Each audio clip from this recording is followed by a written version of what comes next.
Welcome to the Salmon Runs YouTube. Enjoy the video. You start by confirming what port your HP uses. This determines safe options. Once done, check ratings.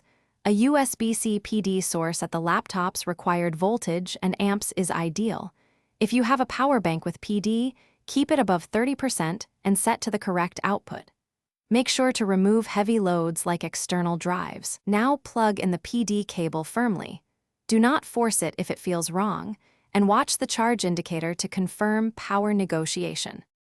If USB-C PD is unavailable, you can use a rated adapter or PD hub that mirrors voltage and wattage requirements. This ensures stable charging. For on-the-road charging, plug an inverter into the car lighter and set it to the laptop's AC draw, then use your regular charger. Another option is removing a removable battery and using an external battery charger or a dedicated battery adapter. Ensure polarity and connector type match. Throughout, monitor temps and power LEDs to verify correct operation. Finish by verifying the battery percentage climbs and that the OS shows a charging state. Set power mode to balance to reduce drain.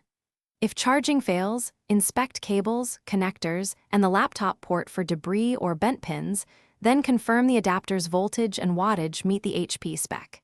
If you see sparks, swelling, or extreme heat, unplug immediately. As a key troubleshooting tip, test with a known good PD charger or another compatible battery.